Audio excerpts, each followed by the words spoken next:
Okay, the Stratford Zoning Commission is now open for public hearing for those petitions advertised to be heard at this session.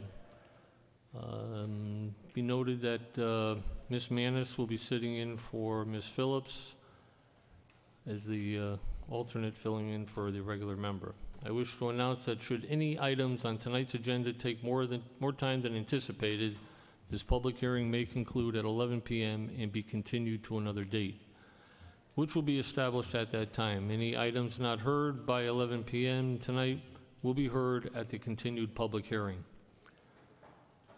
For the record, petitions to be heard this evening were advertised on the Connecticut Post, in the Connecticut Post on 6/13 and 6/20. These properties were duly posted at 6/18/19. And if we could just have everyone shut off their cell phones or turn them to vibrate so that the petitioners and speakers will not be interrupted. Ms. Manis, would you like to read petition number 1, please?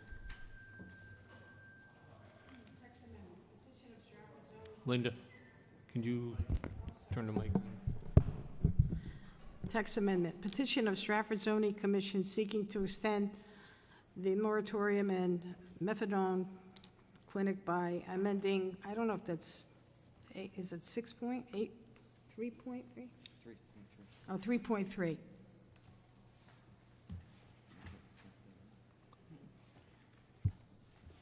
Mr. Urbanski. Okay. So at the direction of the chairman and the zoning commission, planning and zoning staff had put together an extension of the moratorium on methadone clinics per section 3.30. The text amendment application was referred to the Department of Energy and Environmental Protection. We received feedback that the application is consistent with the CCMA. We had also referred the text amendment to the Metropolitan Council of Governments. We did not receive feedback, but staff policy, and we communicate with them that if we don't get comments from them, they essentially have no comments. Lastly, it was referred, this text amendment was referred to the Planning Commission, and I'll just read their letter. At its regularly scheduled meeting on June 18, 2019, the Planning Commission considered the referral from the Zoning Commission regarding the proposed 24-month extension to the moratorium on text amendment for methadone clinics. The Planning Commission voted unfavorably to the text amendment, with the reason being that in the past 1 year since the moratorium has been approved, no action has been taken to improve this regulation. The Planning Commission would like to participate in the review of any draft text amendments regarding this matter in a joint meeting with the Planning and Zoning Commissions. The Planning Commission would like to thank you for your consideration of this matter and remains available for any further questions.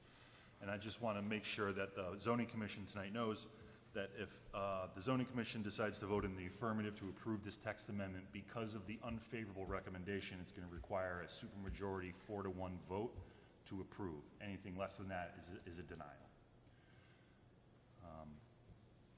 And we discussed this application last month, and I think briefly the month before. We've had a busy, and that's an understatement, busy year with applications here, and I know it's always been the intent of the Zoning Commission as well as the Planning Commission to try to get this regulation at least try to address the moratorium on methadone clinics in town, and just due to the workload that I think everyone's had, it's been tough to kind of squeeze in some extra conversation on this topic. So I think the Zoning Commission felt that another extension would allow them the time to kind of get it right if they choose to do so. So I'm happy to answer any questions that you might have.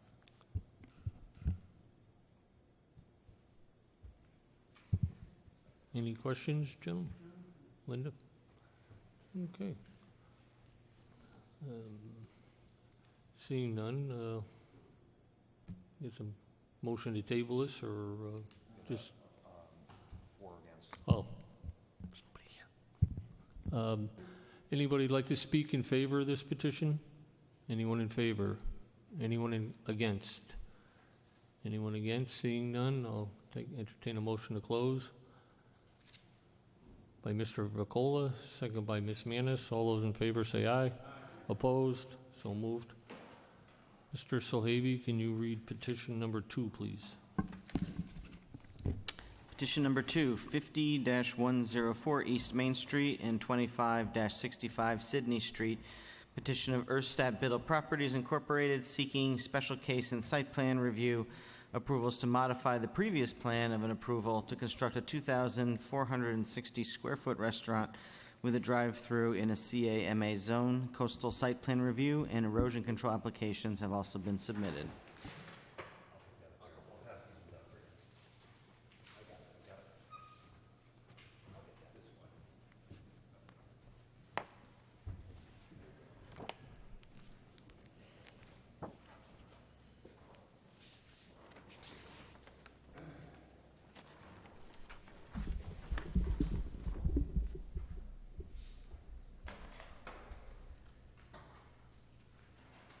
Good evening, Ms. Manos, Ms. Cabral, Ms. Sullivan, Mr. Chairman, members of the Commission, and Mr. Maskey. My name is Barry Knott. I'm a lawyer with the firm of Knott and Dunn with offices at 1656 Main Street, Stratford. I'm here this evening on behalf of Erstad Biddle Properties, Inc. of Railroad Avenue in Greenwich. With me is William Biddle, the President and CEO of Erstad Biddle Properties, and Juan Yepes and Rabbi Ello from JMC, the engineers, who will be available to answer questions. At this time, I'd like to submit the certificates of mailing and make reference to a folder of exhibits to which I've just handed to each of you, which I'll be making reference to in the course of my presentation. This is the third time you've heard a presentation regarding this property. So before we get into the details of this application, I think it would be a good idea for me to give you an outline of the chronological approvals already received from this commission, the Harbor Management and Waterfront Commission, and DEP. Exhibit 1 is a site plan showing the first approval we received for the development of the former Sydney Street property back in February of 2018. This layout plan shows a self-storage facility located to the rear of the Sydney Street site, abutting I-95 to the southeast, and access a roadway into the Dock Shopping Center from East Main Street to the north. All of the site plans, which I will show you this evening, represent all of the individual properties on both sides of Sydney Street, including the 2 properties at the corner of Sydney Street and East Main Street, and the access drive into the Dock Shopping Center, and the fee to Sydney Street, which was abandoned by the town and which is now owned by my client. Exhibit 2 are the architectural renderings of the self-storage facility, which was the first building approved by you on February 28, 2018. Exhibit 3 is a copy of the approval letters reflecting that approval. It shows special case, site plan, CAM, and soil and erosion were all approved on February 28, 2018. The approval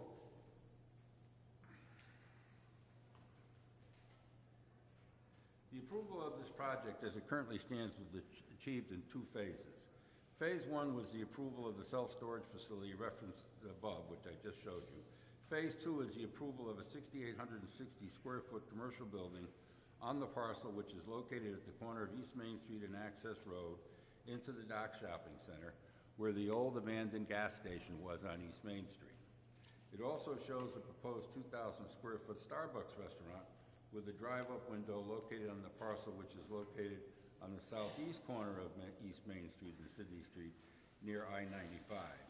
Exhibit 4 represents the site plan showing both phases 1 and phase 2.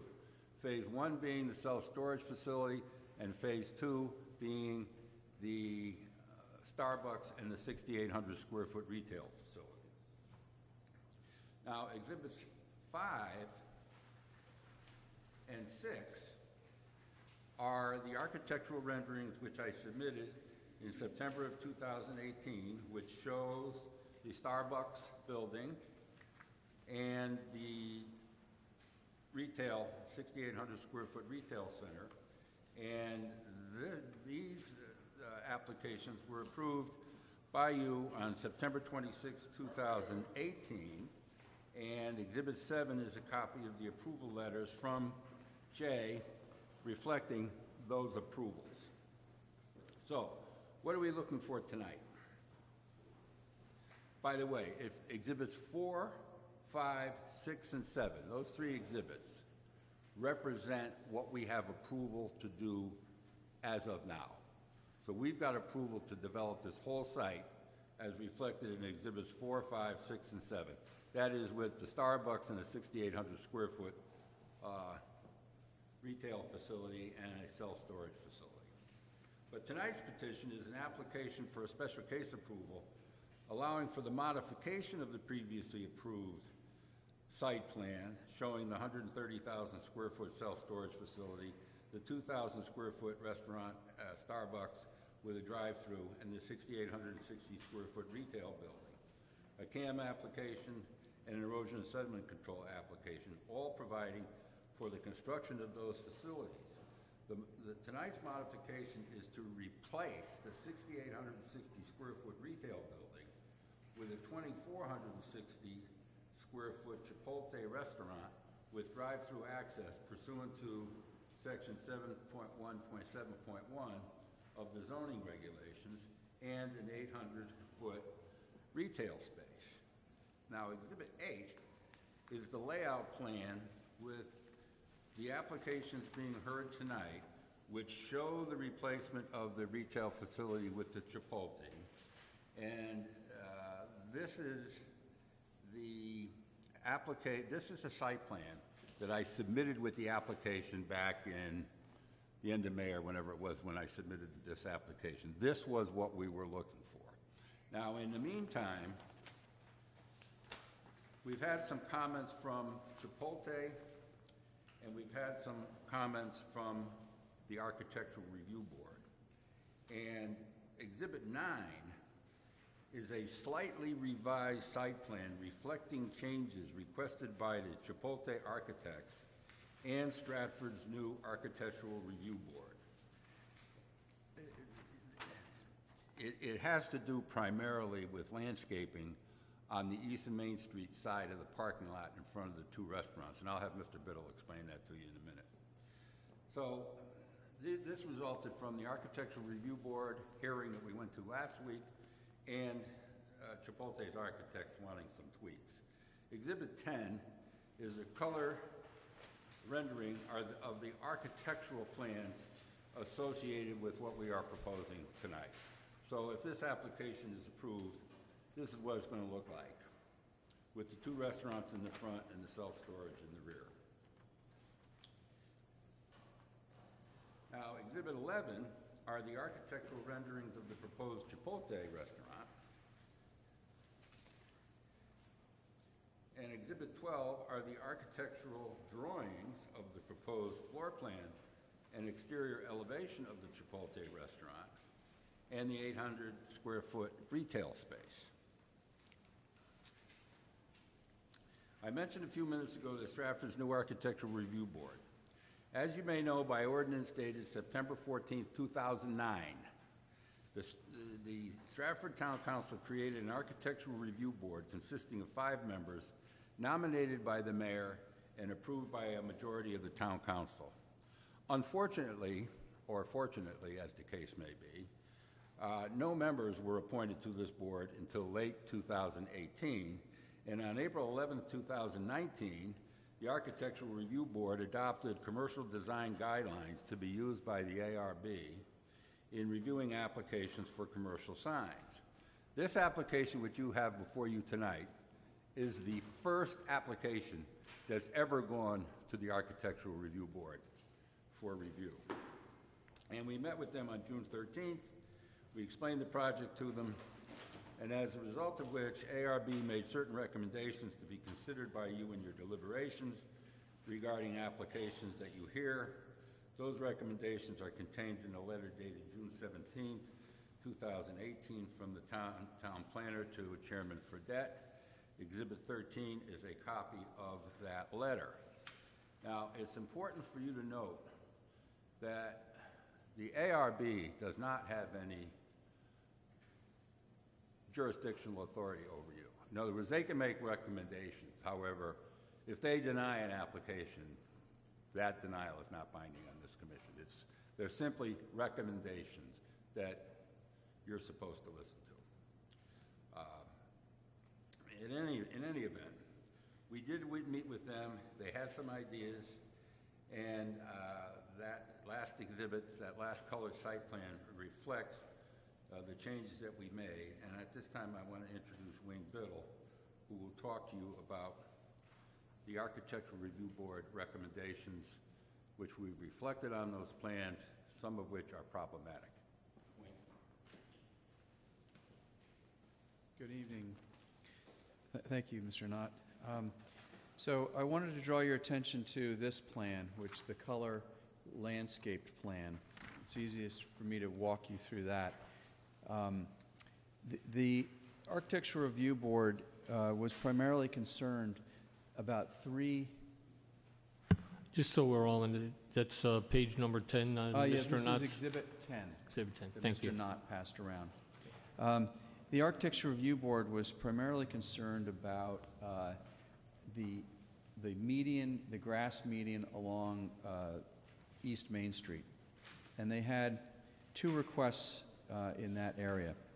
One was that they wanted us to add a seating area in front of the Chipotle.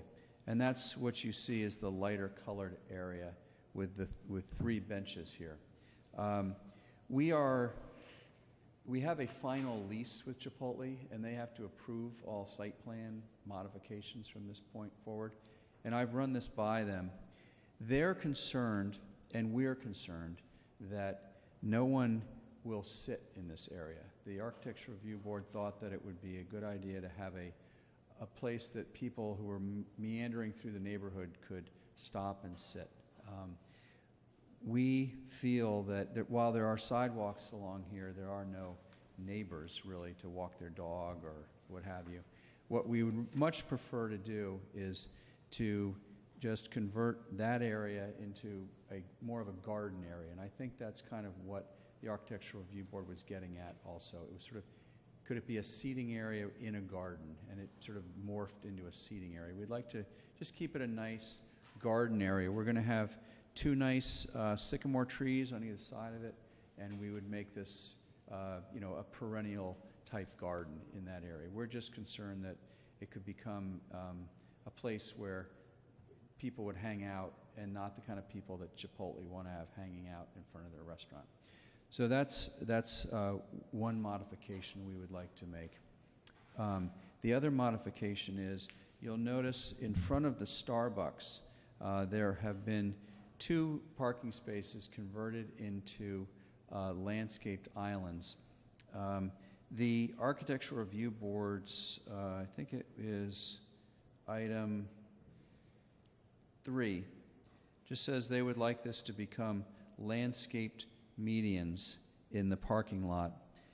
We proposed trees.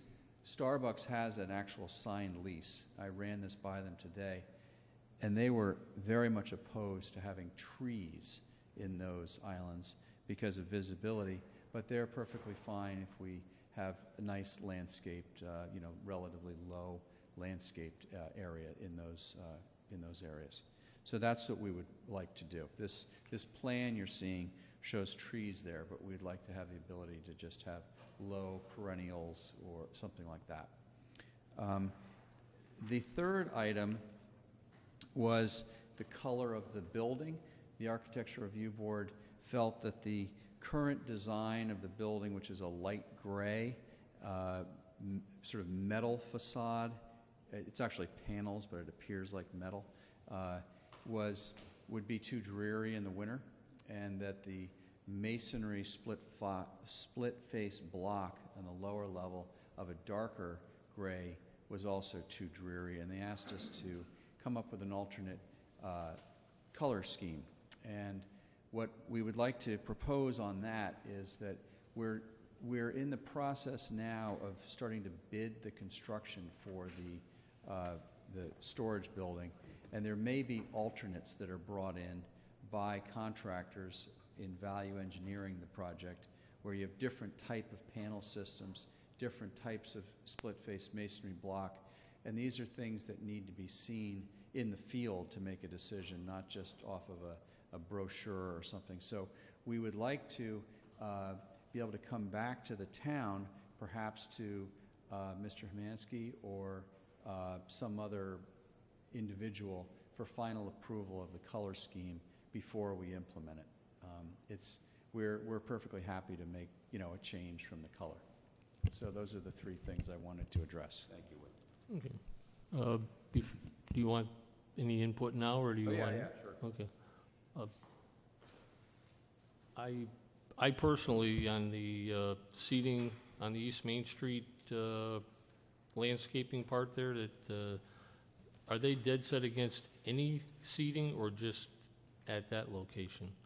At that location, they felt that no one is going to walk, certainly none of their patrons are going to walk across the drive lanes to seat themselves over there. Okay. Chipotle does have an outdoor seating area which is fenced in to the right side of their entrance. That's what that little area is, that rectangular area. Okay.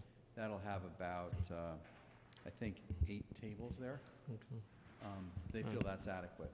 All right. Well, I was opposed to that for safety reasons because of the speed that people travel on East Main Street on occasions. One of them happens to leave the roadway. Yeah. We're going to lose a couple patrons. But if there was another spot to put that, my suggestion was going to be along the access road. But if they already have seating to the right of the building, Yeah. They have seating that they're perfectly happy with. They really don't want any more seating. okay. Right. Mr. Henrik, did you have a question? So just as far as the color scheme, I mean, typically, most chain restaurants have a color scheme that they go with, and it kind of sounds like this is Chipotle's color scheme? The only thing that Chipotle insists upon is if you look at Exhibit 11, it's the cream-colored white facade with their signage, their red signage. Okay. The rest of the building, we can play around with. They're okay with different color masonry and different color facing for the other retail space. So the color change they're requesting is not to the Chipotle, but to the remainder of the structure? Well, it's also if you see the back side of Chipotle where the drive-through is, Okay. it's a darker gray. That color could be modified. We've tried to keep this a harmonious site. We want to have the self-storage, the Chipotle, and the Starbucks all have a uniform appearance, so it appears to be one type of development. So you've kind of thought this through in a manner that, as you said, creates a harmonious property as opposed to trying to mix and match colors of varying non-matching schemes? Yes, and it's our intention to, if we modify the color to an acceptable color scheme to you all, we'll keep that color scheme throughout the project. Starbucks is okay with different colors, Chipotle is okay, and the storage company is okay with it. Okay. So when you build, are you going to build all 3 of these buildings at the same time, or? The timing of the construction is we're going to build the self-storage building and the Chipotle and 800 square foot first. There's currently a billboard or remnants of a billboard on the site. We've relocated the Barrett billboard to the skinny part of the site, but they are still waiting on Connecticut Siting Council approval to build a replacement cell tower, which is going to go over by where the boat storage yard is, where the land gets very thin between the highway and the railroad tracks, way back in that corner. There's going to be a new cell tower there. Then this billboard, which currently has cell equipment on it, will be removed. Currently, the billboard base is right in the middle of Starbucks kitchen. Okay. So we got to get that out of there. Probably wouldn't work too well. So that will be phase 2. Yeah. And then I guess my other question, and maybe Barry could could answer this. They're requesting us to reduce parking spaces. Do we, as the zoning, and I don't know the exact number, and I don't know where the parking spaces on this property total out to? Yeah, I can answer that question. I've had discussions with Jay and with the town planner about this, and everybody I've spoken to, developers, feel that the parking regulations in Stratford are far too strict as compared to what the industry looks for as far as their particular use is concerned and as far as other municipalities are concerned. For instance, retail space requires 1 parking space for every 250 square feet of building area. Medical offices is 1 space for every 165 square feet. Restaurants are 1 space for every 60 square feet, including the kitchen area and including the outdoor dining area. So the amount of parking spaces that are required for restaurants is ridiculous. So what Jay and I and the town planner have been talking about, and what the Architectural Review Board brought up last week, was they looked at the site plan, which conforms to the zoning regulations as far as parking is concerned, and they're saying, why do we have to have all these parking spaces if nobody's going to use them? And the answer was because that's what the current zoning regulations require. Now, fortunately, when I did the Big Y up on Hawley Lane, I wrote a shared parking regulation. And what that shared parking regulation says, if you have multiple uses on a site and you have more than 200 parking spaces. So just to shorten that up for you, are we still going to be zoning compliant with the Yes. parking spaces if we eliminate the 2 or 3 Oh, yeah, spaces? yeah, absolutely. Okay, Yes. okay. Yes. That's, because I know we've been told that we're not allowed to give variances. No waivers are required. No Okay, waivers no are required. variances, no, okay, thank you. Mr. Sohaby? Thank you, Mr. Chairman. In the discussion, I didn't hear, or maybe I missed it, commentary of item number 6. Consider combining the 2 dumpster pads into 1 location to consolidate the amount of area taken on this site. Is that something that's being considered? Yes, I've discussed that with both tenants also, and they're very much opposed to that. Each has national Seems impractical to me, but contracts with national haulers or different haulers. They don't want to commingle. It's just the way they are. I think actually the Starbucks dumpster is very small. It's in the corner. These are dumpsters that are going to be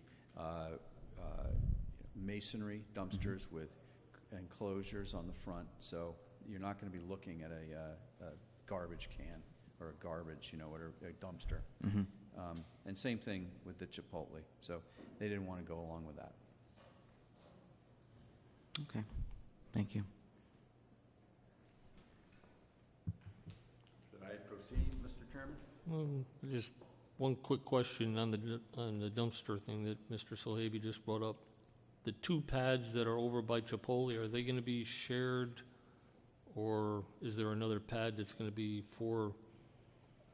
The reason I ask this is because if they're going to be doing that, they're going to be crossing a roadway to get.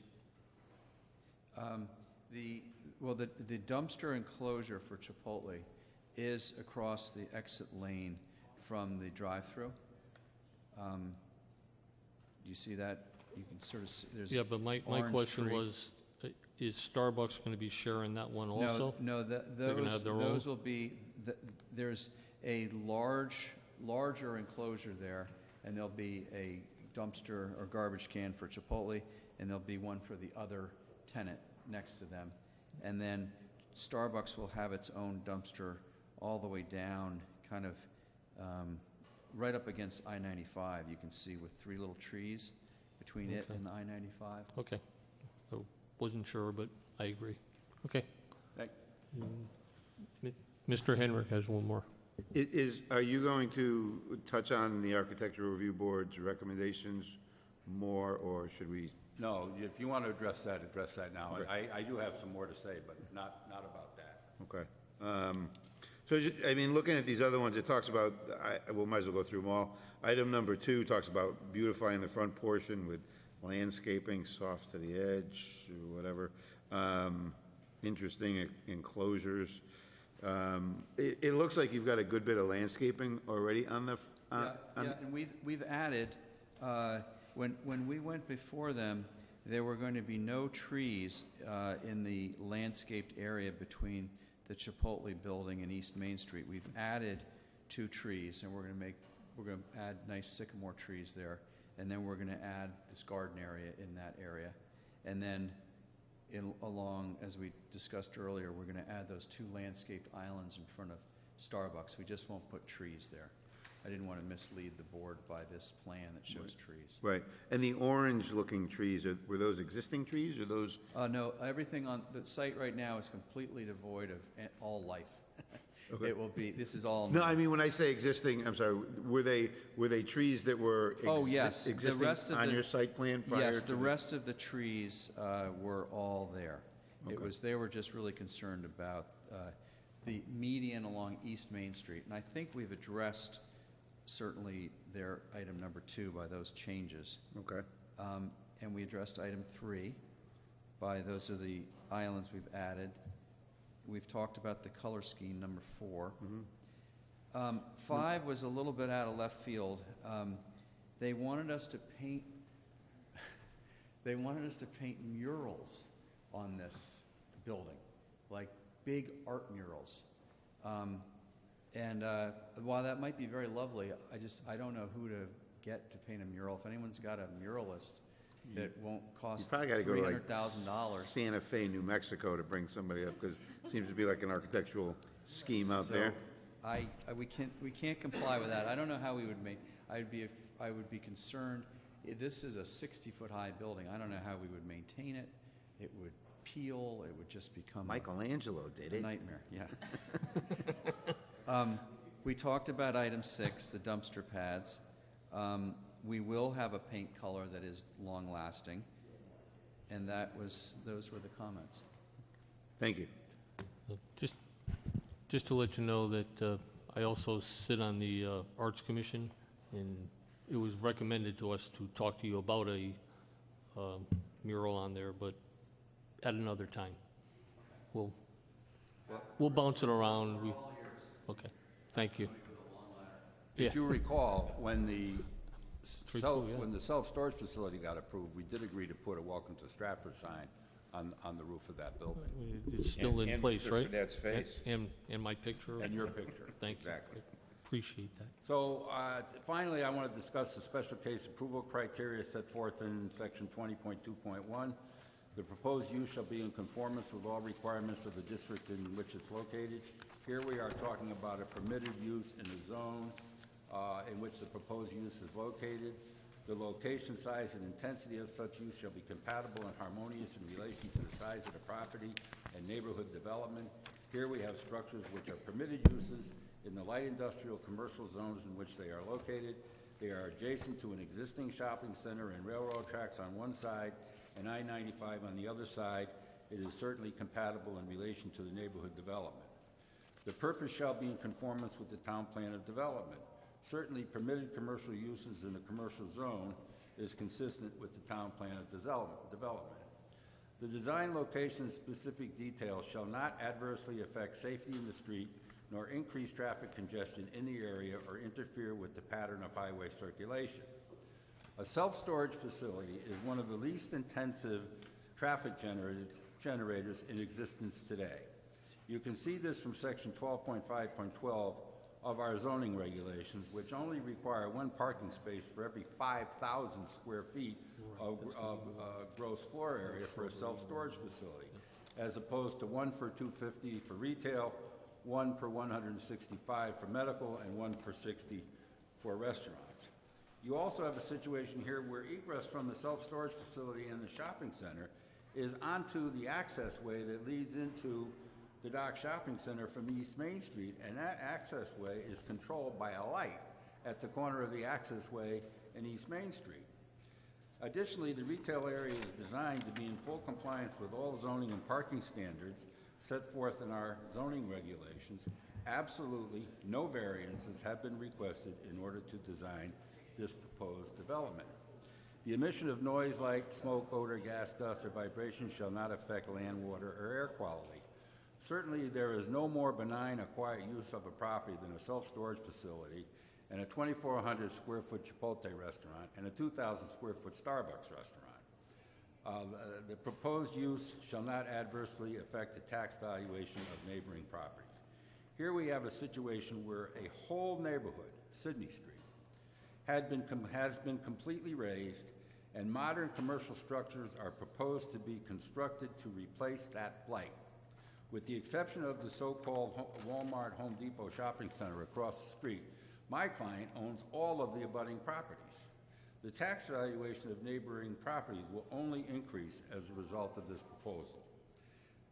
The proposed use shall not create any fire or police hazards. As indicated by the lack of administrative comments, neither the police department nor the fire department had any problem with respect to this proposal. So for all of the above reasons, I believe that these applications should be granted.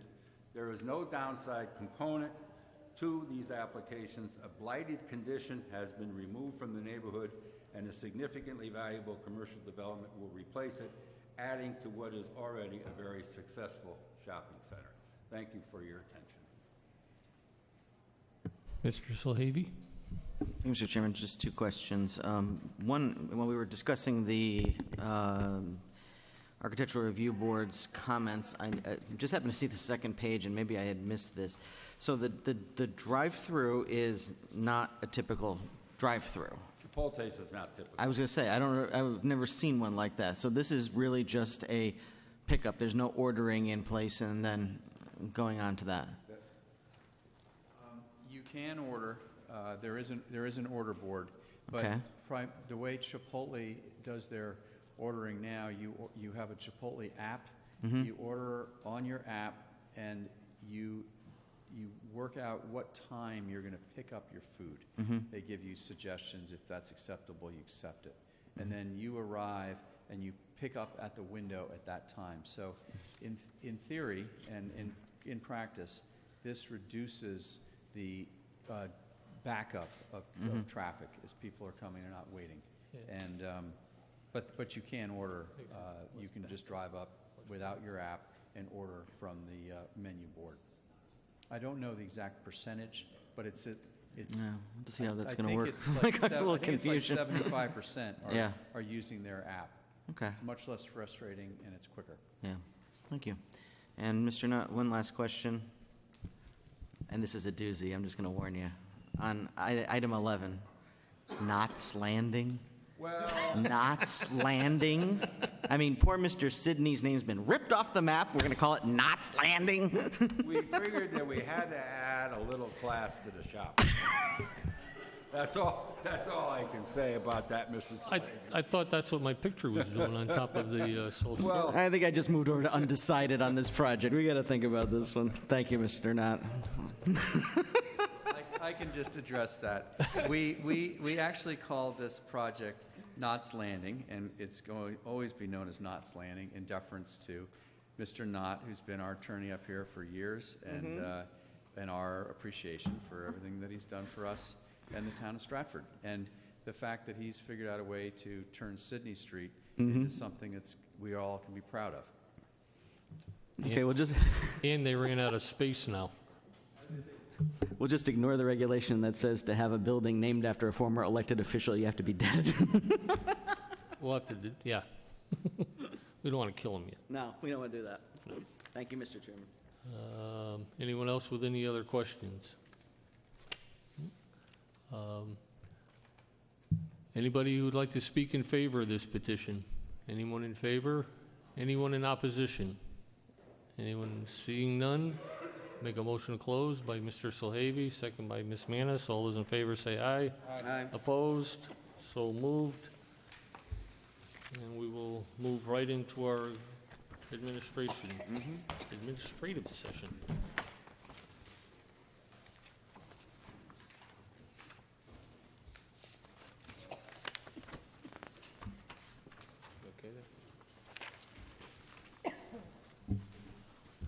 Okay, I'll be looking for an approval of the minutes from our May 22nd, 2019 meeting.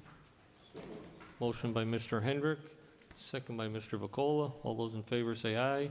Aye. Opposed? So moved. Campsite plan review.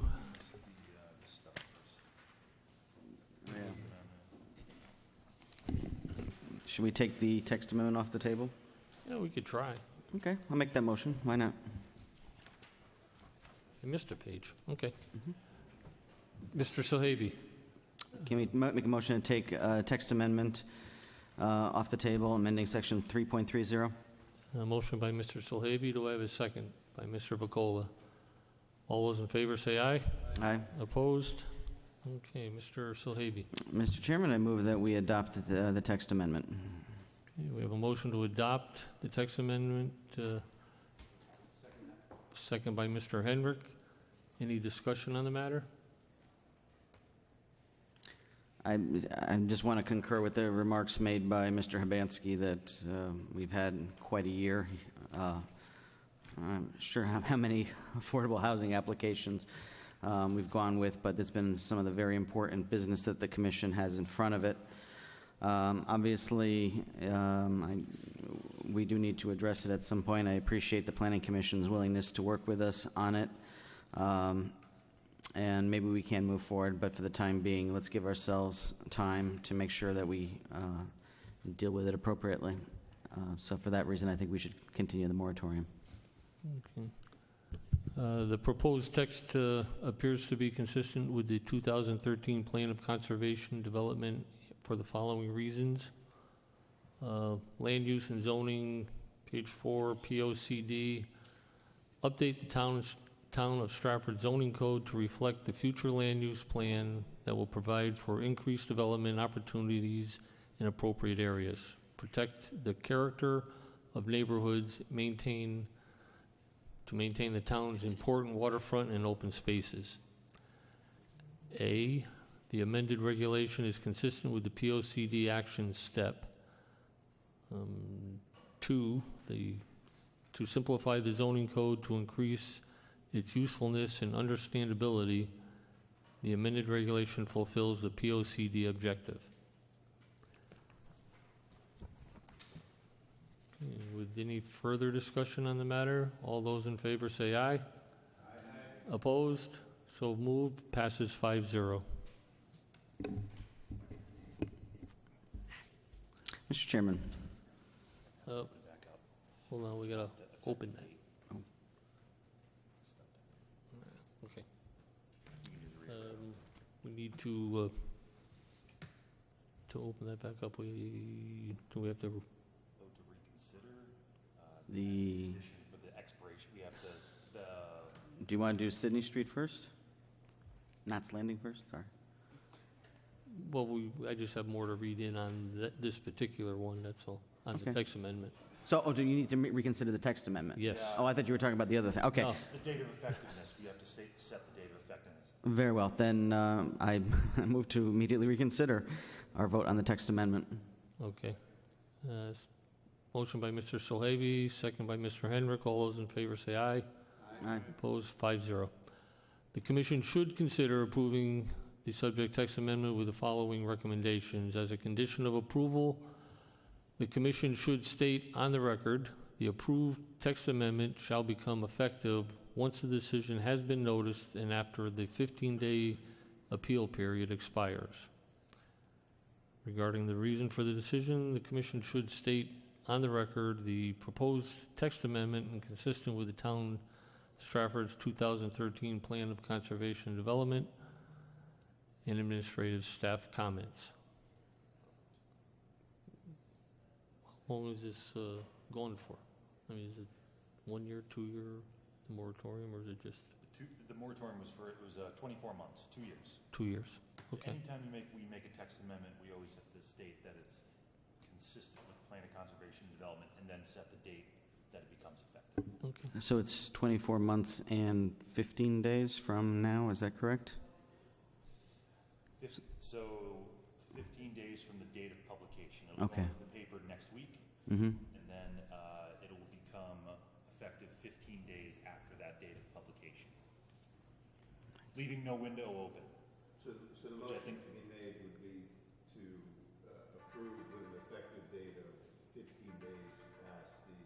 date of publication. Past the date of Yes. posting. Correct. And as submitted with all other stipulations Yep. previously read. Okay. Motion by Mr. Solhavy, To reapprove, reapprove. yeah, with Second those, by Ms. with those, yes, the- as stated, with that expiration date stated, yes. Right. And seconded by Mr. Henrik. Any further discussion on what we added? So it's just his motion includes what I said, Correct. just so we. Yes. Yeah, agreed.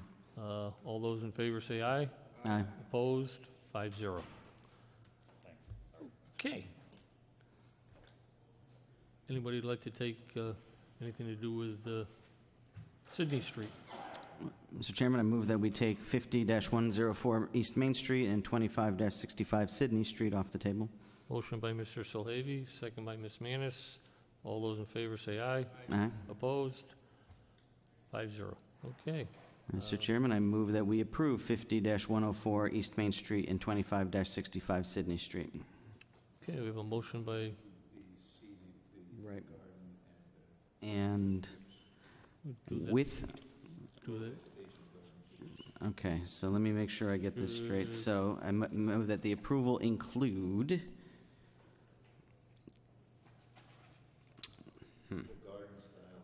the garden-style seating as opposed to the plaza, the garden-style area, and the lower vegetation as opposed to trees in the Starbucks area, and independent dumpsters for each restaurant, Right. and the paint color to be resolved, I guess, Well, they can just bring it to Jay and let Jay. with the approval of the planning and zoning administrator. And Just so we're clear on the seating part of that, was that item number 1? item number 1, yes. There is no seating, it's just a garden. Okay. Garden area, and the, okay, well, yeah, that's the motion, okay. Yep. So second, we can discuss Motion, it. second by Mr. Henrik. Any further discussion on the matter? Mr. Henrik? I'll just start, so while we're on that, before we forget it, so I think we appreciate the comments of the Design Review Board, and I appreciate very much the work that I know Erstad Biddle and you, Mr. Knott, as well, has been guiding us through this process of redevelopment. Very happy to see what's been going on over there. The houses and the abandoned gas station have come down. I've already noticed the changes in the billboard, so it's been looking very good, and very happy to see you're on the right track. Regarding the comments there, just to, I think, reiterate the points that were made during the presentation, and I agree. The seating area, a nice idea. However, I think there is the seating area that's already on the outside of the Chipotle. And I think they probably have a very good point that that's probably going to be more employed by the patrons as opposed to something that's some distance away, as well as the concerns that were brought up regarding potential safety or loitering from an area that's that far away from the actual restaurant. So very happy to see that. We'll leave the public art to the Art Commission. You can talk about that. Thank you. But really, very happy to see this development continue. These are things that we've wanted to add, and even within the confines of the Plan of Conservation and Development, we've talked about commercial development in those areas. It looks like all the planning that's been done before the application has tried to improve the traffic flow in that area, which can be tricky. It's a high-speed area, and it's very congested with, the different shopping options there. And, as we're trying to make sure that this is, part of it is a destination for Stratford, now we've increased the number of restaurants that are in the dock area from the more sit-down area that we have in the Joey C's to some of the more quick-serve options. And I think that's very much an improvement for Stratford. So, so for all of these items, I would just continue to support this application and wish all of you the best of luck to keep the development going. Thank you. Mr. Vacola? Yes, I'm just very excited about this, seeing stuff like this happen in town, because when I went around to, try to be elected, one of the biggest things was getting restaurants in here, new businesses, you cleaning that project, that place up, it's fantastic. I'm very happy with that. Just let's see if we could get maybe an Italian restaurant here. But no, excellent. I'm really happy with it. Driving by there, it looks good, and I know you guys will do a great job. I just want to thank you guys. Okay, I would just like to thank Mr. Biddle for believing in Stratford, putting everything you've done into this town. We really appreciate it, and I'm sure you'll be very, very happy with seeing the support that Stratford does give that section you just put in there. And it has improved tremendously, just tearing it all down. So, all right, with that, all those... Mr. Henrik seconded, I believe. Yeah, okay. All those in favor say aye. Aye. Opposed? 5-0.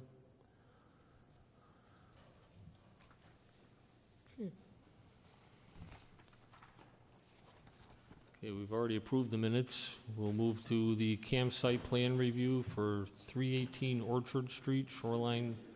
Yes.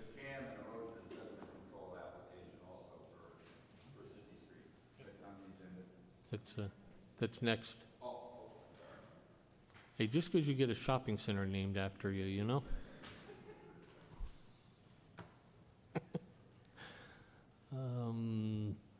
Okay, 318 Orchard Street, Shoreline Stabilization. Mr. Urbanski.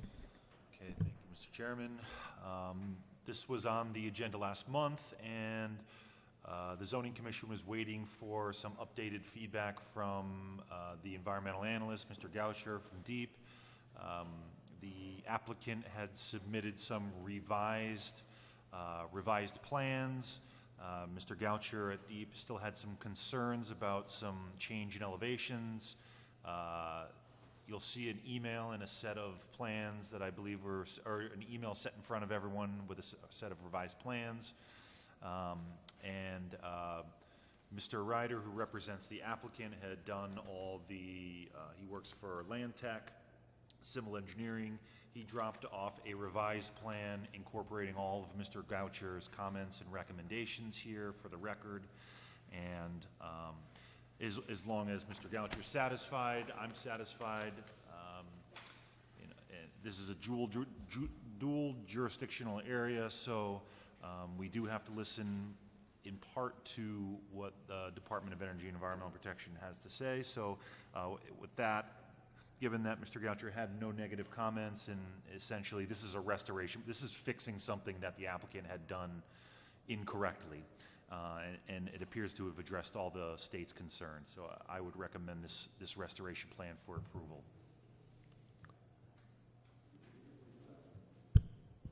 Okay, Mr. Henrik. Based on our administrator's comments, I would make a motion to approve. Motion by Mr. Henrik. Do I have a second by Mr. Vacola? Any discussion on the matter? Seeing none, all those in favor say aye. Aye. Opposed? So moved. Passes 5-0. Now, 50 Sydney Street, modify previous special case. Mr. Chairman. Mr. Henrik. Motion to approve the 50 Sydney Street modification of the previous special case and review. I would like it to include the stipulation that the applicant shall obtain a letter from a licensed engineering ensuring this project's compliance with the town of Stratford's MS4 stormwater permit, and this letter shall be delivered or emailed to the Office of Planning and Zoning. Okay, we have a motion by Mr. Hendrick. Do we have a second by Mr. Solhavy? Any discussion on the subject? Seeing none, all those in favor say aye. Aye. Opposed? Passes 5-0. Zoning enforcement study, accessory apartments, sediment and erosion control application. We do. The commission, if the commission can waive the rules to add the erosion and sediment control application to the agenda. It was on last month's agenda, but it looks like it has disappeared from this month's. Okay, so we need a motion. What is that for? This is for the erosion and sediment control for the Erstad-Biddle project with the new Chipotle building. Make a motion to waive the rules to include the Erstad-Biddle sediment erosion control application. Okay, we have a motion by Mr. Hendrick. Do I have a second? Second. Mr. Solhavy. Any discussion on that matter? Seeing none, all those in favor say aye. Aye. Opposed? So moved, 5-0. That motion would be to include it on the agenda. Right.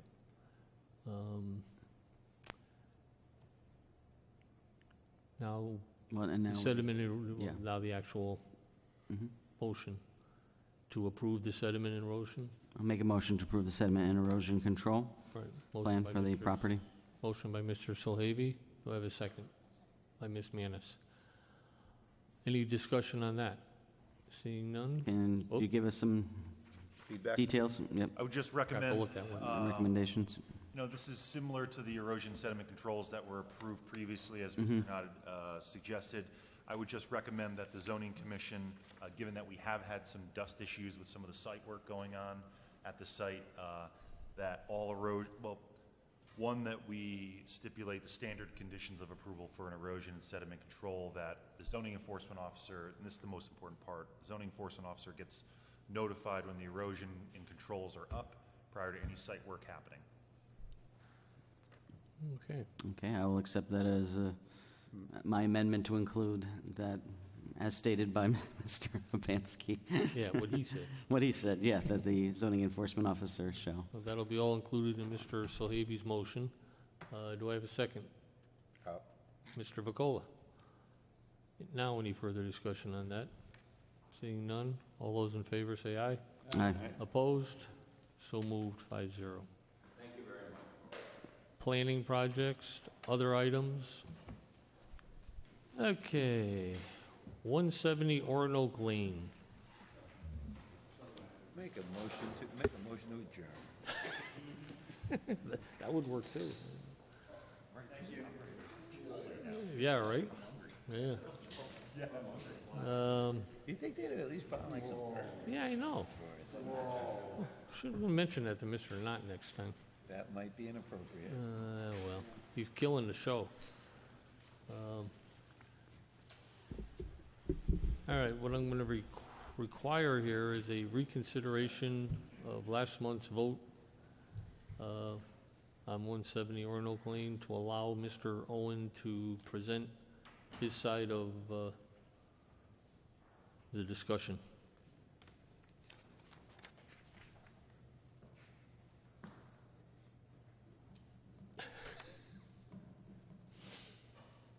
I think the chairman, What do we need?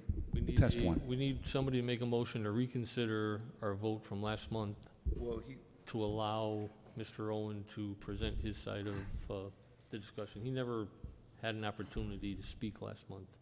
Mr. Chairman, with respect, point of order, I think in order for you to allow me to speak, since this is considered quote-unquote an administrative session, I think a motion could be made to have someone waive the rule, seconded, and a vote taken by the commission to allow me to speak. I want to be technically correct on this.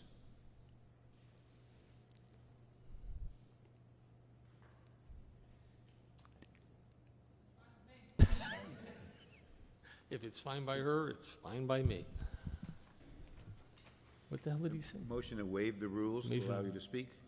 Yes. Okay, make a motion to waive the rules to allow Mr. Owens to speak regarding 170 Orinoco Lane. Motion by Mr. Hendricks, second by Ms. Manis. All those in favor say aye. All right? Opposed? Mr. Owen, the floor is yours. Oh, hold on. Just as I'm clear, have you voted to open and reconsider it, or? Not yet. That's what I was trying to Nope. do till, We haven't, we've just at this point voted to allow him to speak. Just to speak in general? Yep. Not in general, in regards to 170 Orinoco Lane. Okay. would it be better for is- somebody to make a motion to reconsider it first? And Well, then- I'm just concerned that you are speaking about something that is not on the table, right? That you're not, It's on the agenda. I don't know if that qualifies for, so then you are going to consider after he speaks whether you're going to reconsider. Is that, yeah, we'll listen to him, and then we'll, if somebody so desires, we'll make a motion to reconsider and revote. Is that an? well, so he's pleading his case for why you should actually reconsider. Yeah. All right. That's correct. It's all yours. Whose move? Good evening, Madam Secretary, Mr. Chairman, ladies and gentlemen of the Commission. I'm here tonight with respect to 170 Oronoque Lane, the petition of Unique Way, Inc., or its current owners. What I did previous to this is I submitted a letter to the Commission. I don't believe that I made any public statements regarding what we were looking for, and that was an extension of the time to pull a building permit. That was my request. And that request was based on the fact that the current expiration, based on the past approval for an extension, is August 19th this month. I didn't ask for anything else. I asked for an extension to pull a building permit. And that letter is clear. And not only is it clear, there is prior correspondence in the file, and I have a copy that I will have two copies that I will submit into the record, wherein two prior requests for extensions were granted, one in 2018, and I have another one in 2016, and both of those in bold letters.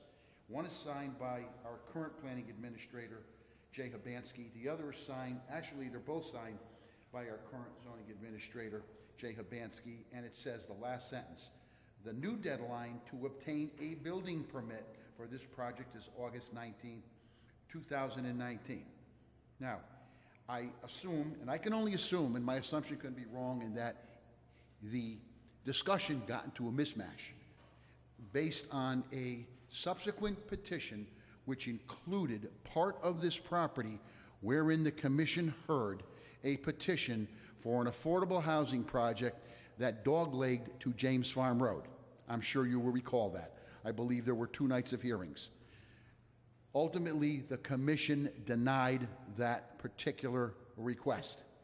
Part of this property, where the 11 condominium units is owned on 170 Oronoque Lane, was to be put in conjunction with the additional piece on James Farm Road to have a dogleg between Oronoque Lane and James Farm Road. Again, that was denied.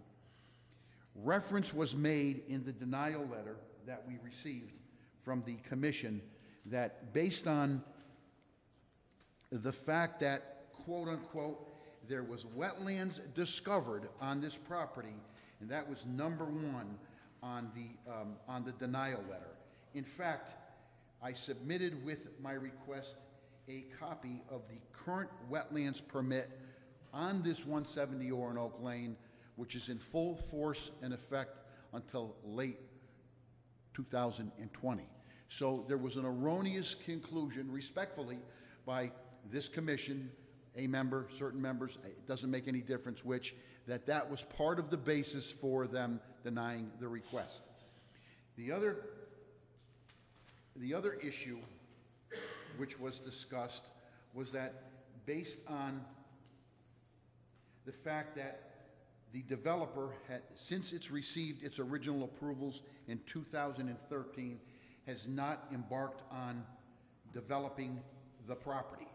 Well, I don't think it really makes a difference whether the developer has embarked on developing the property, since he had the appropriate extensions to extend the period of time to obtain a building permit.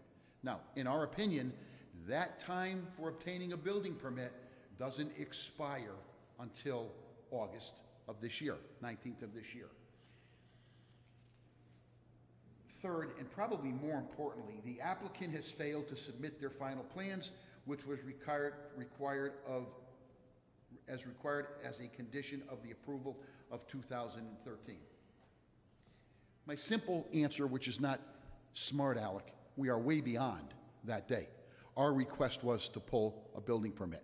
So as far as we are concerned, that date has come and gone. It no longer applies. It no longer is appropriate. Now, notwithstanding having said that, this commission, a couple of members of this commission, and I believe it's Mr. Fredette may recall, Mr. Hendrick may recall, that there was a companion petition for 170 Oronoque Lane, which was exactly the same as this approval, with the exception of one thing.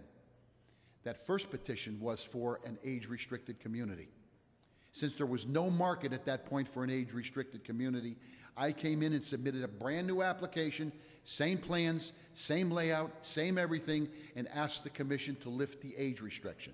They did. Therefore, we now have a market rate project.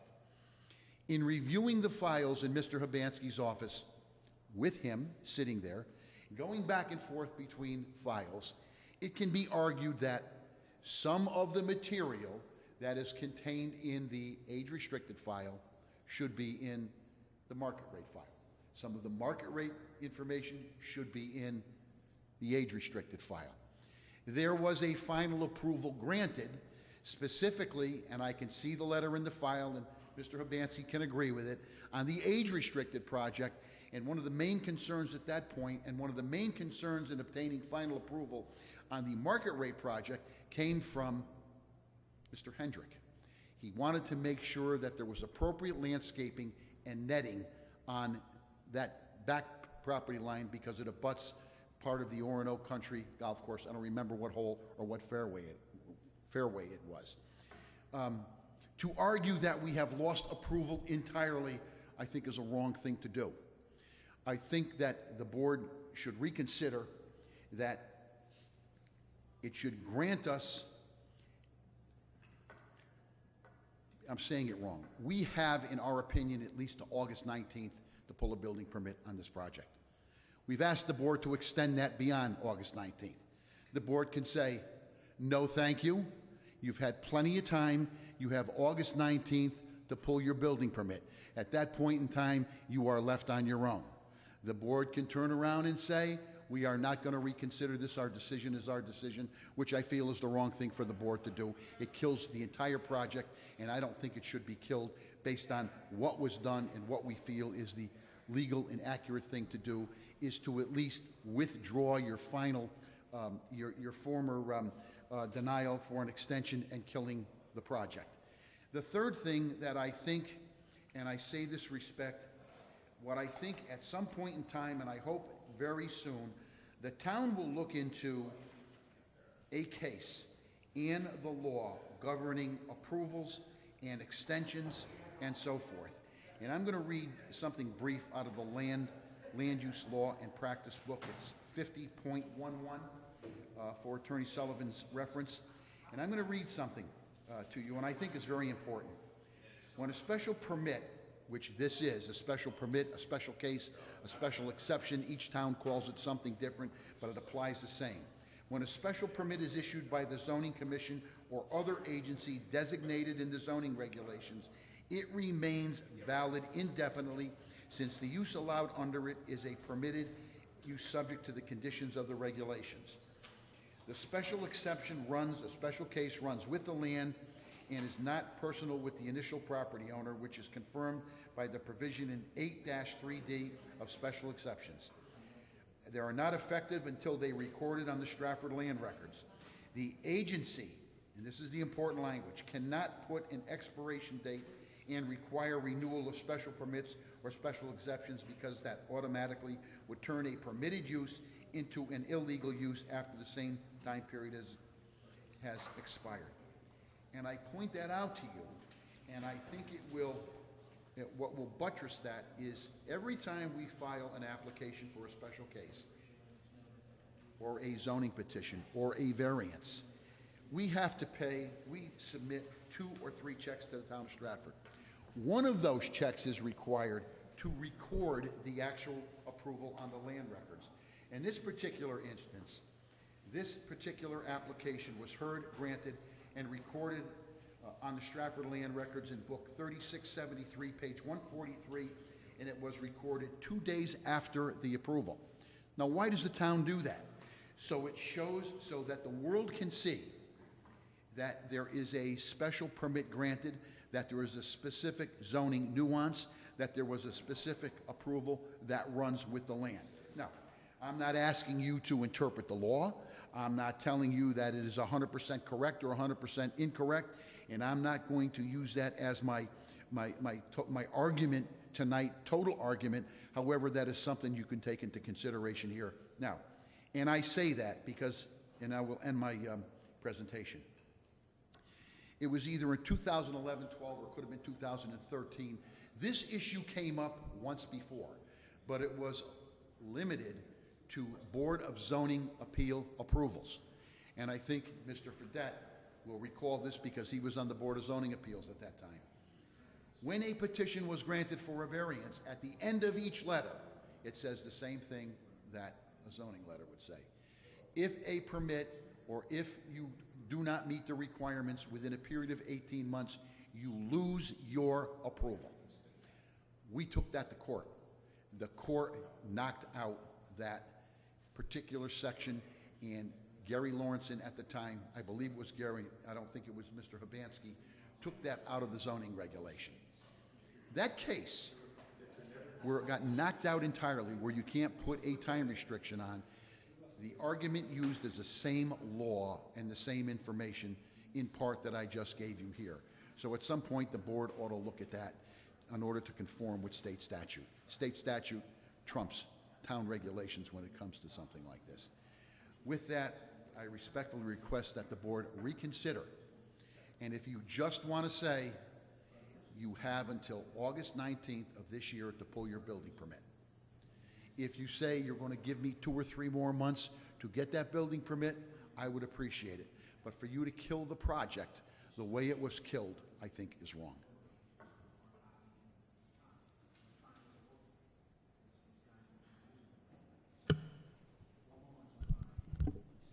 Mr. Shalaby, your thoughts? Thank you, Mr. Chairman.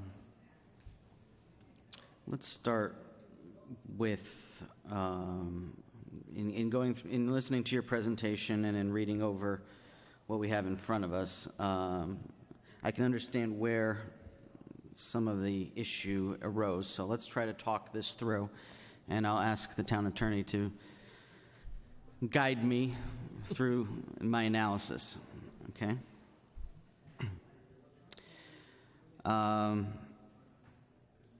In the approval letter that you referenced, it says, pursuant to Section 20.3 of the zoning regulation, the project is now null and void and shall revert back to the original status of the property. Please contact the Planning and Zoning Office further regarding this matter. As I read Section 20.3, let's just take it at the surface for the moment. It says, within 6 months of the date of approval of a special case, final plans shall be submitted to the Zoning Commission for approval prior to zoning compliance being given to the building permit. In the event such final plans are not submitted within said 6 months, and no extension having been granted by the Zoning Commission, the area shall revert back to its original status. So I have 2 questions. What constitutes final plans? In your letter, sir, it seems to indicate we're talking about landscaping plans, but it doesn't have, the regulation does not have the word landscaping. It speaks exclusively of final plans. And then my second question would be, does the approval till August 19th count as the extension mentioned in Section 20.3 of the regulations? I'll post those questions through either Mr. Habansky or Attorney Sullivan.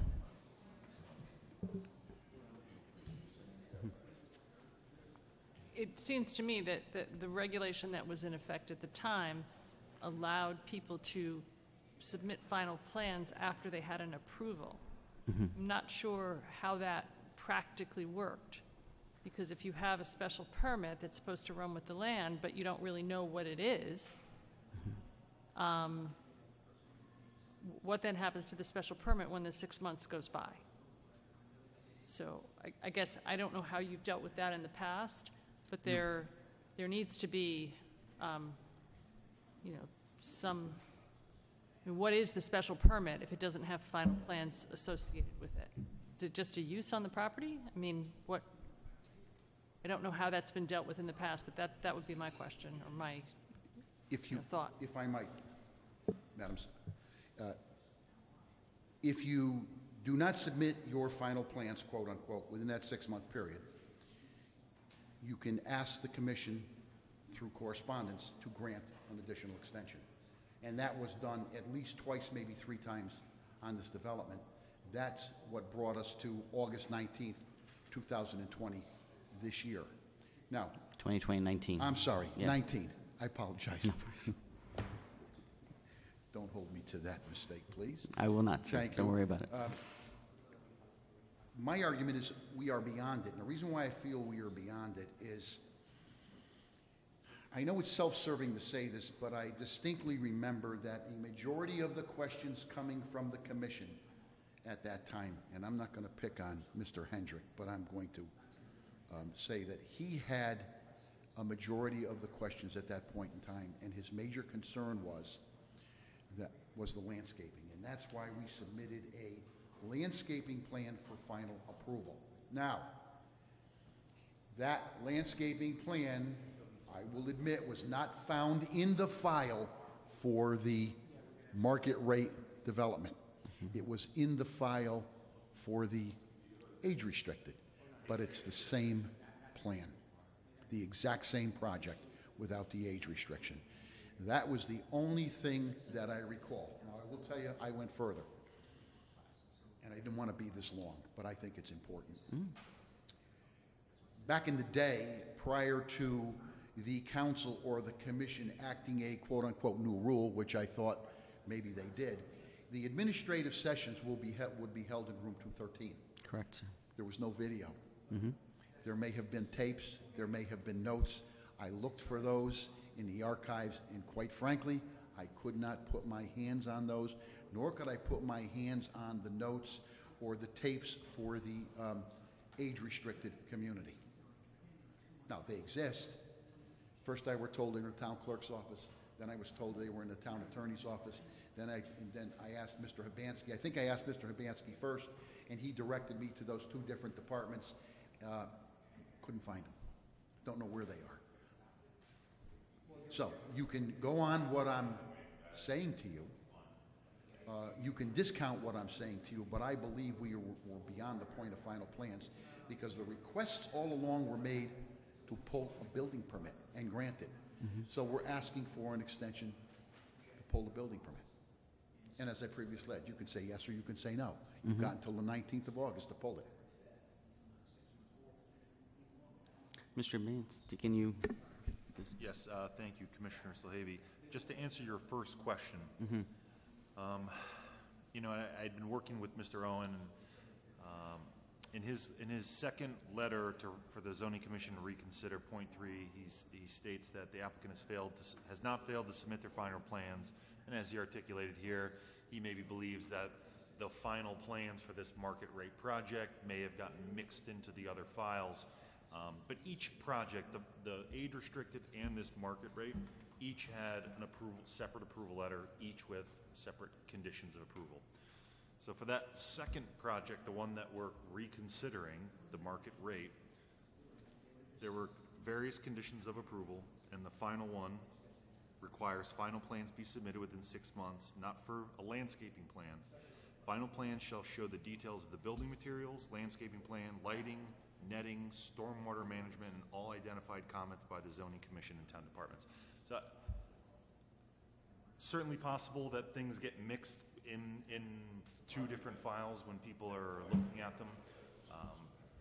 I'm not, after looking at the file, there is no submission of final plans For either?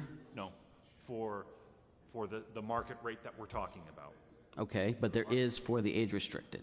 And that's still up for debate. I mean, there's a landscaping plan in there, but there's no indication that says this is a final. When I get a final plan that came in when we used to have the regulation, I would write this project final plans have been approved this date. The record keeping wasn't quite there. That could be what was originally submitted as final plans for the age restricted. I don't see a set of final plans with any markings on it, but I also don't see a final set of plans that indicates building materials, the netting, and all the other stormwater components that were mentioned in that approval letter. So I'm not sure I agree with, or I respectfully disagree with Mr. Rowan. Is Mr. Henrik? So, I guess in the way I'm understanding that is, with an extension that also at that same time extends the 6-month time frame to which they can submit final plans. Mr. Owen's comment was that we are well beyond that. Well, I don't believe we are. I believe that every extension that was granted reset that 6-month clock. If we had granted an extension, then at that point, that 6-month clock would have started again, allowing him to do that. But if we don't, then it doesn't, and we aren't beyond it. And if the final plans weren't submitted during the extension that was granted before, then I believe that without an extension, then that 60-day clock doesn't reset. And since those plans weren't submitted during the past extension, I believe that 60-day clock expired. Those plans weren't submitted, which were a part of the approval, which in its own case null and voids the August 18th point, because they should have been submitted by, 60 days past the last approval, which was August, sometime in 2018. So they had 60 days to submit them, but 6 months. 6 months, so those plans weren't, and because they didn't meet the stipulations of the agreement without an extension, then the project would have been null and void at the end of that expiration time, because they didn't meet the stipulations of the extension or the approval. So to me, we aren't beyond that point. To me, without an extension, that 60-day, 6-month time frame puts the end to this project. And to say this project is now null and void says you had the time frame to submit your plans, you didn't do it, you don't have an extension, so we're going back to the original agreement was submit them in 60 days. So the project is null and void because it didn't meet the original criteria. 6 months, Mr. Henry. 6 months, I'm sorry. Whatever it was, the plans weren't submitted in the time frame required, which means that the conditions of the approval were not met, and without an extension, you don't get to say, we're beyond that point. What happened was you didn't meet the criteria laid out, and so because of that, you don't have till August 18th of this year. You didn't, this approval was null and void after that 6-month time frame. And that's just my opinion on it, but, and then as far as the environmental folks that the other people brought in, the two opposing sides, there was a certified engineer who said that there was wetlands discovered on the property, and I know you're saying they're not there, but so we have two opposing views. So because of the time frame, I believe it's in the best interest of everyone that if a qualified individual brings forward new information based on a crossover project or an overlapping project on the same piece of property, we have to consider that looking forward to what we do with old projects that have been approved. And not that we can take away the approval in hindsight, but we can restrict the extensions. So because of that new information that was brought forward, I think it's in the best interest of this commission in the town to require that a new application be presented and those issues be addressed. But again, this project was null and void 60 days after the last approval, 6 months, I'm sorry, 6 months after the last approval because the stipulations weren't met. All right, I'm going to go backwards with you for a minute.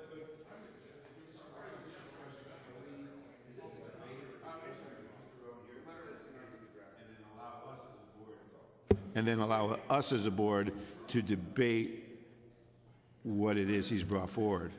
Because typically, when we hear a case, they make the presentation, the board discusses it, and then the action is taken. But it's not a back and forth, you know, he's made his case, so I think that we're done. I want to expand on what you said for a moment. Oh, I'm sorry. So my question would be, from a procedural standpoint, so you let him talk, sort of plead his case as to whether or not you would reconsider. I did not hear a motion and a second for reconsideration. So it is just sort of a conversation right now. I mean, I don't think there's anything that that would be my opinion from a procedural standpoint. Mr. Huntrick, I understood exactly what you said, and I disagree with you on 2 points. Obviously, you said 60 days, 6 months. That's just a technical thing. We know it's 6 months if we didn't submit final plans, or we lose the project. However, you've extended that, or the board has extended that process till August 19th, 2019 to pull a building permit. So I assume, based on the fact that I have that extension to 2019, would give me the opportunity, if final plans can't be found, to submit final plans next month for the board to approve final plans, and then we go from there. Therefore, we have, technically at that point, assuming I didn't file final plans, I would be in full compliance. I understand. So what you're saying, wait, let me just finish. So what you're saying is that the extensions to pull a building permit for this project that were granted all along shouldn't have been granted all along? Is that what you're saying?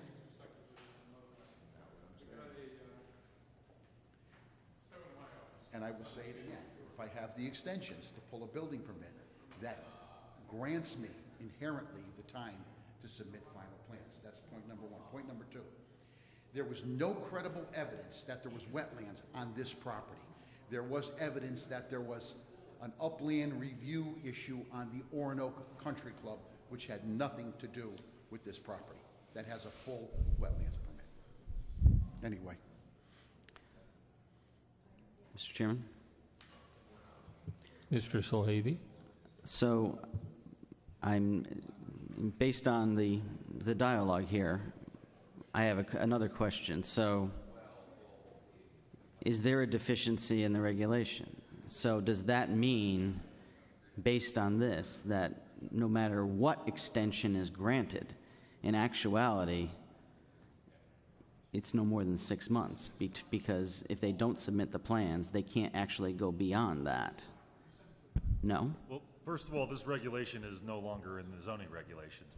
One of the first text amendments that I proposed when I got here was to get rid of it, because for a litany of reasons, okay, so we approve a special case, and then someone comes back with final plans, can they now appeal the final plans, because now that's a site plan review?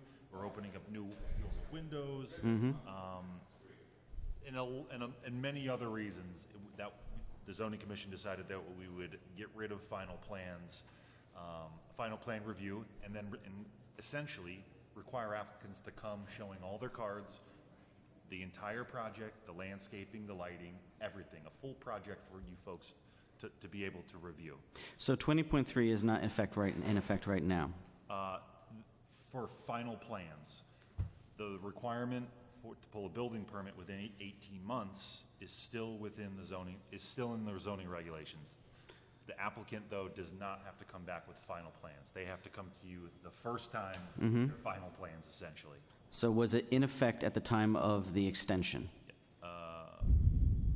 Was the requirement for the final plans in effect at the time that it was extended? it was for several extensions, but I want to make sure it's clear. They're two separate regulations. They're two separate parts of the zoning regulations. One requires final plans review, which this application was originally subject to, and still is, because that's when it was approved. Right. And then there's another section that talks about having to file for a building permit.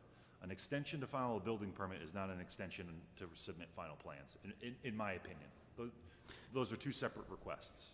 Okay, where I'm trying to go with this is, and I'm trying to, permit me, I'm trying to make sure I'm understanding what is right and fair here.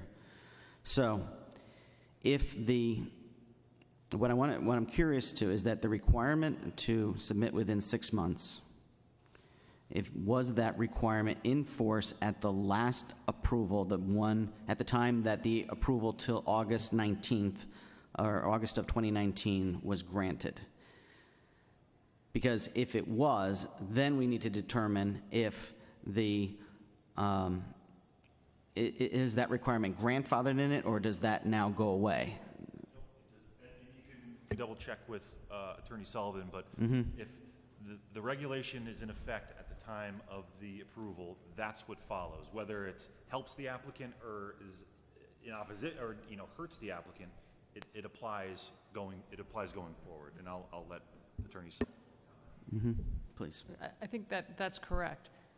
I guess the question would be if the extension, so the extension is to do whatever it is that you're still permitted to do. And so the rub with the final plans being submitted within 6 months is that if those aren't submitted, then you don't have, it's sort of an empty approval, because you may have a special permit, but you don't have, you don't have the guts of what it is that you're planning to build.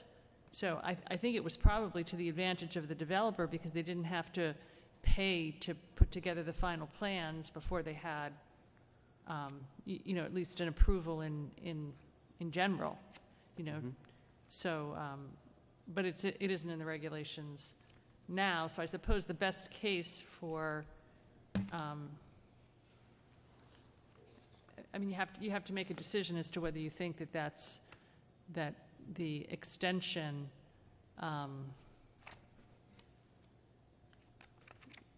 permits a resetting of the clock, and then was the clock reset? I think that the argument that you now have more, different information or renewed information, advanced information about the condition of the property, that would be a legitimate basis for denying an extension. Illegitimate or illegitimate? I didn't hear you. Illegitimate. Illegitimate, okay. Because that's why you would,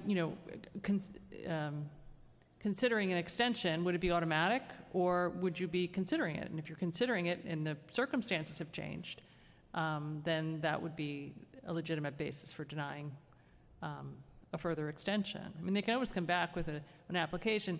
The other thing that I'll say about the original plans is that normally what you would do if you had a previous application and you wanted some of that material to move forward, you would incorporate that record by reference. So you would say, I'm incorporating into this new plans that I submitted in the old file. And sometimes you would literally, traditionally, you would literally take that entire file and just, move it into the new file. But it doesn't sound like those plans, that incorporation was made, and also it doesn't sound like that in that file there are plans that you can reference and say, oh, these are the approved plans. I expect that in that original application, the same rule applied, which is that you didn't have to submit final plans until you had your approval and you were 6 months down the road. So there may not have ever been final plans for that project either.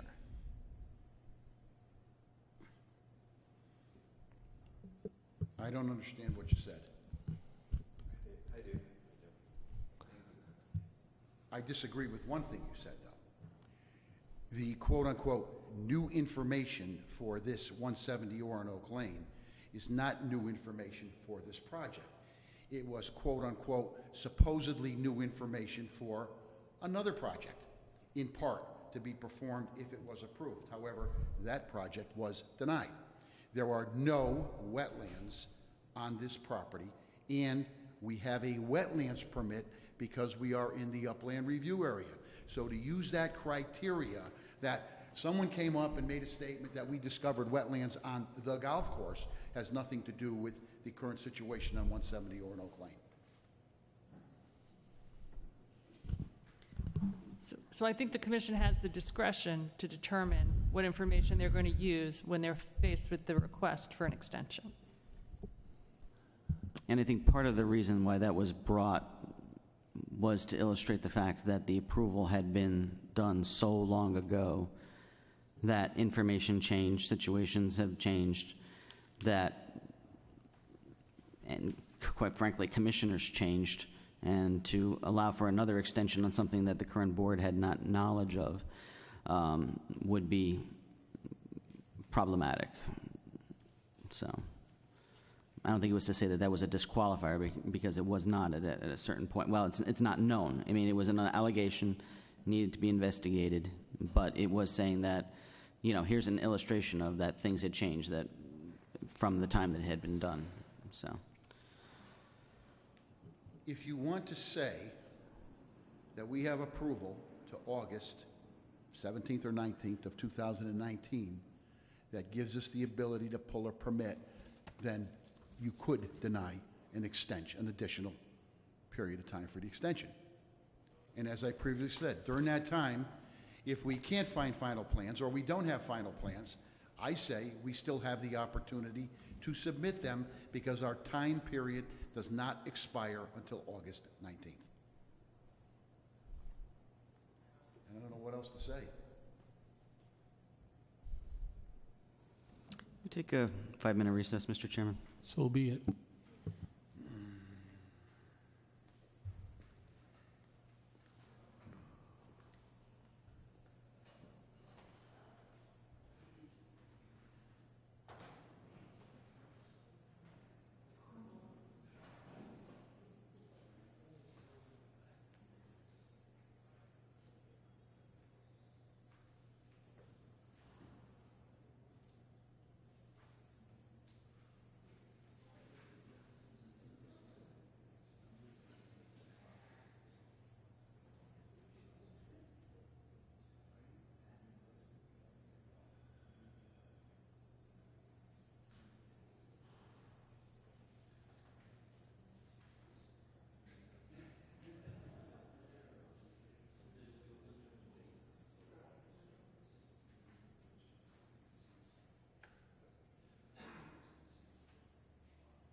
Chairman, have you heard enough from me? More than enough? Okay. Did you want Mr. Owen anymore, or you pretty much covered there? I think I just have one question for Attorney Sullivan, just for clarification, that the 6-month period after the initial approval back in 2011, 2011, and then all the subsequent approvals or extensions after that, does that put us in a bad position if we outright, flatten this thing out tonight? Just an opinion, So it sounds like some people were operating as if that it was not a condition, but it certainly looks like a condition from the approval. So, I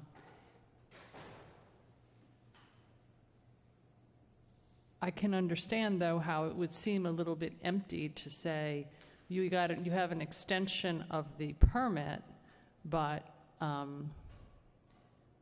some of the conditions are now not satisfiable. So when Commissioner Henrik was talking about resetting that clock, so you get an extension of the permit, you reset the 6-month clock, that makes some sense to me.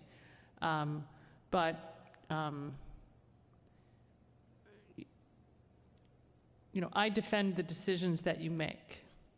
And I think there's, legitimate reasons to deny the approval. I mean, to deny the reconsideration, to have a reconsideration and then find the same way that you found last month. I can also see that there would, if the request is to permit this to go to August 19th, for what? I mean, so the question is, could you go in and get a building permit? Well, based on what plans? You don't have any plans right now that are able to be taken in and getting a building permit for. So you would have to, and I think the correction to the regulations was to allow that the final plans be submitted at the time the application is submitted, which is a much saner way to operate. So I guess the decision that the commission has to make, if they decide to reconsider the decision that they made the last, meeting or the meeting before, is it appropriate to now to reconsider the application and then to allow an applicant to submit final plans in anticipation of a building permit prior to August 19th?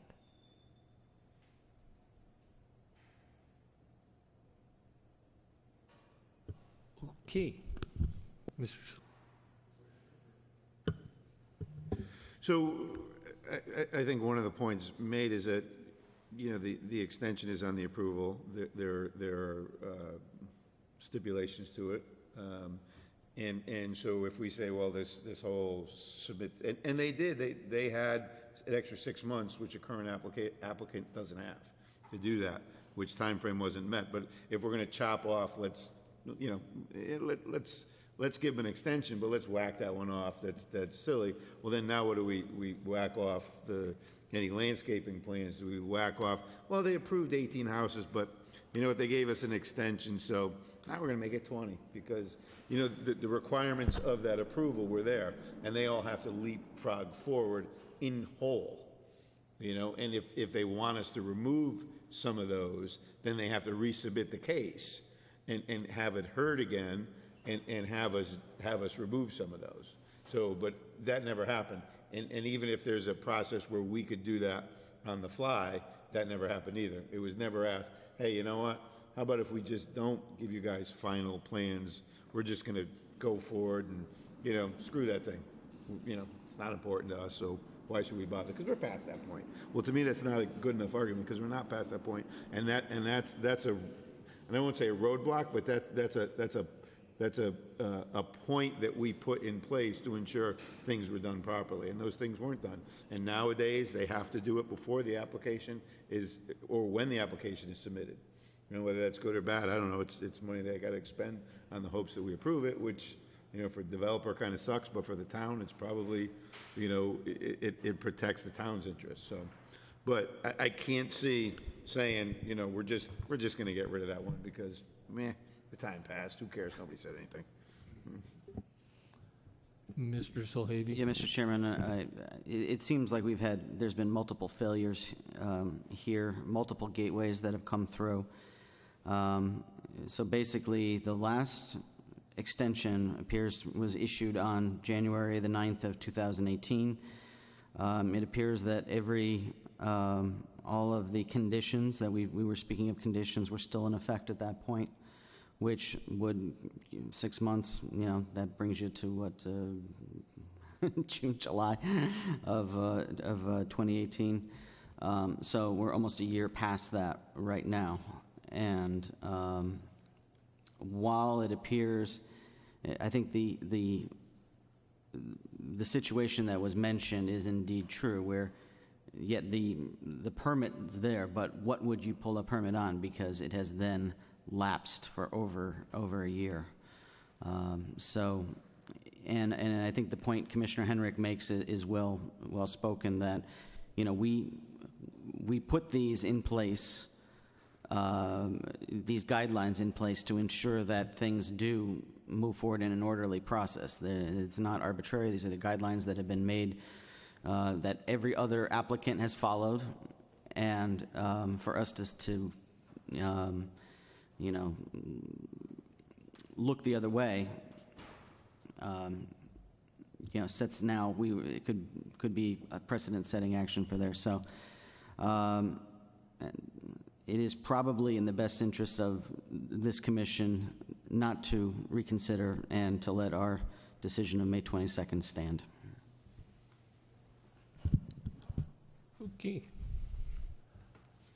Goal settings. Stratford Army Engine Plant, nothing. Methadone clinic, we extended, so do we leave that on the agenda or do we strike it? I think that would be up to the commission. If that's something that you're still looking to tackle in the near term, I would say we keep that on there. If it's something that you're not interested in tackling at the moment, I can remove it. I would leave that to your discretion. Is there anything still going on? We haven't discussed it in some time. It's Have you got any No, requests? I mean, No. I'm not doing any research on it, nor have I been over the past few years. Could I get a motion to strike it then? Motion to strike. Motion to strike by Mr. Salehi, second by Ms. Manis. All those in favor say aye. Aye. Opposed? Okay. Yeah, Mr. Urbanski sent out something briefly the other day. I don't know if I forwarded it to everybody for the parking. Oh, yeah. He wants to fill us in briefly on it now. So, back in the time machine to a year ago when we all worked on the parking regulations, and I don't remember offhand what stalled it out, but it's somehow we were trying to modernize our parking calculation by square foot, as Mr. Knott suggested today. Our restaurant parking, 60 square feet per parking space, or one parking space per 60 square feet. It's a bit excessive, and so at your direction, I started going through and doing a 3-4 town analysis similar to Stratford's, and we came up with some changes. We had consensus from the Planning Commission that this was a good idea. And then we went into hiring our town planner. New town planner came in and had some really good ideas that she wanted to add to the parking calculation, which was essentially, we wanted to give some incentives to some of these developers. You want to do less parking? Put a 12 slot bicycle parking, and you can take off one parking space. Also, we wanted to make sure that, I think the commission is starting to see more applications now where we are asking for applicants to have parking either to the side or to the rear. We don't want to look at seas of parking lots anymore. And that's the way the development world is trending towards now. That's what our TOD regulations require. That's what all of our residential zones require. You can't park between the building and the street. But for some reason, that got left out of all the other commercial areas. So that's another thing that we're working on currently, to add. And we essentially want to make one change. We don't want to come back. I don't want to come back to you every few months with a tweak here. I'd rather have you look at the whole thing comprehensively. So the new town planner and I have been working on some changes to no changes to what we originally discussed, but adding a few other incentives for parking for the town. So I think we can expect to see that. If you want to review it informally, I'd be happy to bring it back informally, and I'll leave that up to you all. Mr. Henrik? Just a quick question. I might be understanding this incorrectly, but I think from what I'd read, you had talked about no more parking in the front of storefronts, but I think in our transit-oriented district regulations, we try to encourage storefronts as a part of it, which I had envisioned, which would include parking in the front of those storefronts. And does that eliminate the ability, and for developments or stores where you don't have the depth or the ability to park in the back, limited by setbacks or whatever, does that eliminate development opportunities by not allowing that front parking? That's a good question. I would say that if you've got the ability to make the parking work in the front, in most cases, you've got the ability to make it work in the rear. It's not going to work. No regulation is perfect. That's for sure. And that's what we have the Zoning Board of Appeals for. And I think, if the town has an expectation for developers to create a more aesthetically pleasing environment for us to drive through or walk through, we actually have to make it crystal clear in our regulations as to what we expect. Otherwise, it's unreasonable for us to ask folks to do what we'd like. So I think in most cases, they're able to make the parking work in the rear. You need rear access for fire apparatus anyways to most of these buildings, and I have a lot of visual representations of what I'm trying to articulate, which I shared with the chairman prior to really going forward again. What it looks like to have buildings up on your sidewalk with a village feel with large display windows, as opposed to walking through 15, 20 cars to get to the front. This is an aesthetic fix of the zoning regulations. So I can't answer your question with any certainty, but from a planning perspective, I would say if you can do the parking in the front, you most likely can do it from the rear. And if you can't make that work, that's what we have the Zoning Board of Appeals for. Could it be possible to word it that, because that's it's just a concern for me, and I understand what you're trying to accomplish, and I commend you on that, because, I buy into that theory wholeheartedly, but if it can be worded in such a way, if parking is not, if parking in the rear is not able to be accomplished, then, alternate parking, because in some with a narrow lot, front to back, singularly parking on the street like they do over by the Pickle Barrel, or like they do at Poppers or the old Gaetanos, there's nowhere to park for those places if they didn't have that street front, parts of Main Street, Acapulco's and those places.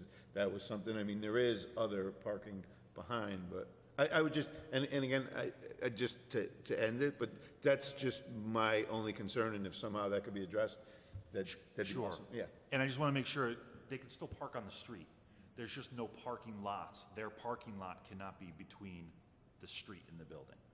We want you can still have street front parking on the road. But any on-site parking, we want it to be located towards the rear. And my hesitation, because I threw back and forth the idea of, well, how can we maybe make this flexible for folks? And I started thinking, well, every single one of these places is going to be named Knott's Landing, because you get Barry Knott coming here and say, oh, it cannot be done. It physically cannot be done. So I think sometimes the town has to draw a line in the sand to say, you know, our standards are going up, and we're gonna have a bit more expectation. Not that we haven't had them in the past, but we're gonna ask for a little bit more. And if you don't feel you can make it, we have the zoning board of appeals there as an option for you. But I totally understand what you're saying in terms of flexibility. There's lots of parking behind there. But that parking, that's public parking. That's not private parking. That's in a public right-of-way, that's off-street parking. Those were all approved with essentially no parking calculations. But it's not on private we're just trying to address it on private property. That's on-street parking. That's not between the street and the building. And I understand that. I do. That's the vision I'm seeing, and that's the vision that I don't want not to be able to have had in our town where in some instances it does work. Certainly. Just a concern. Yep. Thanks for listening. Thank you. Okay, recommendations to the town council? You guys want to tell them anything? No? POCD, TOD, motion to adjourn by Mr. Henrik, second by Mr. Vacola. All those in favor say aye. Opposed? So moved. Thank you very much, everyone.